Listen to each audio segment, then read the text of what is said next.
இன்றைக்கி ஆல்ரெடி வந்து நம்ம இலக்கணம் வந்து பார்த்துட்ருக்கோம் 6th இயரில்.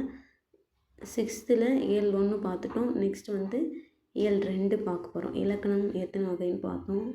5 வகை அப்படின்னு சொல்லியிருந்தோம். அதில் எழுத்து, சொல், பொருள், யாப்பானின்னு சொல்லியிருந்தோம். இந்த இயல் 2 6th முதல் எழுத்தும் சார்பு எழுத்தும் பார்க்க போகிறோம். அதை பற்றி தான் பார்க்க போகிறோம். எழுத்துக்கள் அதில் நம்ம இலக்கணத்தில் 5 வகைன்னு சொன்னோம் இல்லையா, அதில் ஃபஸ்ட்டு எழுத்து இல்லையா, அந்த எழுத்து வந்து 2 வகைப்படும் எழுத்துக்கள். ஒன்று வந்து முதல் எழுத்துக்கள், இன்னொன்று வந்து சார்பு எழுத்துக்கள்.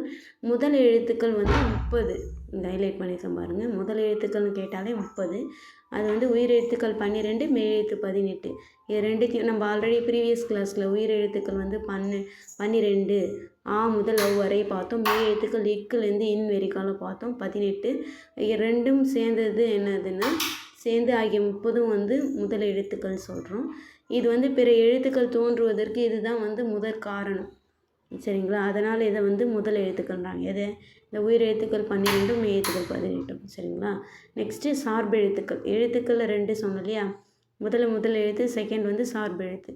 சார்பு எழுத்து வந்து 10 வகைப்படும். சார்பு எழுத்து அப்படின்னா என்னென்னா முதல் எழுத்து சார்ந்து வர்றதுனால இதை வந்து சார்பு எழுத்துக்கள் அப்படின்றாங்க. 10 வகை இருக்குது. உயிர்மெய், ஆயுதம், உயிரிழபடை, ஒற்றளபடை, குற்றியலிகரம், குற்றியலுகரம், ஐகார குறுக்கம், ஔகார குறுக்கம், மகர குறுக்கம், ஆயுத குறுக்கம். இந்த பிக்சரில் கொடுத்துருக்காங்க. ஏன்னா முதல் எழுத்து சார்ந்து வருது இல்லையா, மற்ற எல்லா குட்டி யானையும் முதல் எழுத்து அது பெரிய யானை கொடுத்துருக்காங்க. மீதி சார்ந்து வர்றது சார்பு எழுத்துன்னு கொடுத்துருக்காங்க. அப்புறம் இந்த உயிர்மெயிலேருந்து ஆயுத குறுக்கம். சார்பேத்தில் முதல் என்னன்னு கேட்டாங்கன்னா என்ன எழுதுவோம்? முதலாவது எதுனா உயிர்மெய்ன்னு எழுதுவோம். சார்பு எழுத்தில் கடைசின்னு கேட்டாங்கன்னா ஆயுத குறுக்கம். சரிங்களா? அப்போது உயிர்மெய் அப்படின்னு உயிர்மெய்யும் ஆயுதம் ஃபஸ்ட்டு 2 மட்டும் இப்போ டிஸ்கஸ் பண்ண போகிறோம், பார்க்க போகிறோம். உயிர்மெய், ஆயுதம் ஆகிய இரண்டும் வந்து சார்பு எழுத்து தான். உயிர்மெய் ஆல்ரெடி நம்ம பார்த்துருக்கோம். மெய் எழுத்துக்களும் உயிர் எழுத்துக்களும் ஒன்றோடு ஒன்று சேரும்போது என்ன ஆகுதுன்னா உயிர்மெய் தோன்றுது. மொத்தம் 216. அது உயிர்மெய் குறில், உயிர்மெய் நெடில்னு பார்த்தோம் இல்லையா, அதான் கொடுத்துருக்காங்க. நெக்ஸ்ட்டு உயிர்மெய் எழுத்தின் ஒளிவடிவம் மெய் உயிரும் சேர்வதாக இருக்கும் அந்த உயிர்மெய் எழுத்து. அதே மாதிரி வரி வடிவம் வந்து எழுதுகிறோம் இல்லையா, அது வந்து மெய் எழுத்தை ஒத்தி இருக்குன்றாங்க. ஒலிக்கும் கால அளவு வந்து உயிர் எழுத்தை ஒத்தி இருக்குன்றாங்க. அதனால் இது முதல் எழுத்தை சார்ந்து வர்றதுனால சார்பு எழுத்துக்கள் அப்படின்றாங்க. நெக்ஸ்ட்டு ஆயுதம் இல்லையா, சார்பு எழுத்தில் செகண்ட் வந்து ஃபஸ்ட்டு உயிர்மெய், செகண்ட் வந்து ஆயுதம். ஆயுதம்னா என்ன ஆல்ரெடி பார்த்துருக்கோம். ஆயுத எழுத்துனா என்னென்னு. ஆயுதம் அப்படின்றது வந்து என்னென்னா 3 புள்ளி இருக்கும். சரிங்களா? 3 புள்ளிகளை உடையது, தனித்த வடிவம் பெற்றது.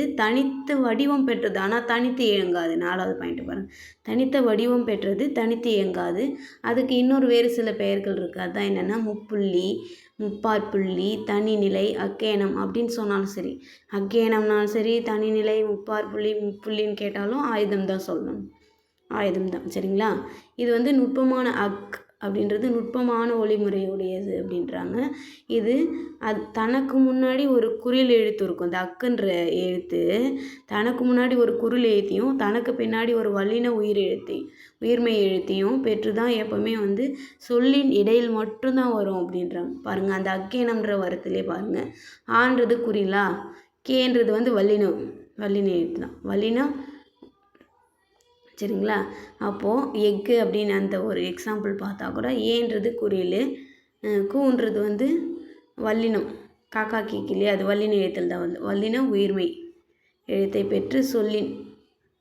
ஏன்னா கூன்றது வந்து இக்கு ப்ளஸ் ஊ அது சேர்ந்தால் தான் கூ. அப்போது வல்லின உயிர்மெய் எழுத்து வருதுங்க இல்லையா. இந்த மாதிரி தான் வந்து வரும். சொல்லோட ஒரு இடையில தான் வரும். தனித்து இயங்காது, தனித்த வடிவம் உடையது. இதுவும் முதல் எழுத்தாகிய உயிர்மெய்யும் சார்ந்து வர்றதுனால ஆயுத எழுத்தும் சார்பு எழுத்து அப்படின்றாங்க. இன்றைக்கி இந்த கிளாஸில் இயல் 2 இலக்கணத்தில் 6th எழுத்துக்கள் எத்தனை வகைன்னு பார்த்தோம். 2 வகை. முதல் எழுத்து சார்பு எழுத்து. முதல் எழுத்து வந்து 30 பார்த்தோம் மொத்தம். உயிர் எழுத்து 12, மெய் எழுத்து 18ன்னு பார்த்தோம். தென் சார்பு எழுத்து வந்து 10 வகைப்படும் பார்த்தோம். உயிர்மெயிலிருந்து ஆயுத குறுக்கம் வரைக்காலும். இந்த உயிர்மெய்யும் ஆயுதமும் பார்த்தோம். உயிர்மெய்ன்றது வந்து உயிரெழுத்தும் மெய்யெழுத்தும் சேர்ந்து வர்றது அப்படின்னு பார்த்தோம். ஆயுத எழுத்துனா அக்குன்னு பார்த்தோம். 3 புள்ளியை உடையது. இதுக்கு இன்னொரு பேர் என்னென்னா முப்புள்ளி, முப்பாற்புள்ளி, தனிநிலை, அக்கேனம். இது சொல்லுக்கு இடையில மட்டும்தான் வரும், தனித்து வராது. வடிவம் கொண்டது அப்படின்னு பார்த்தோம்.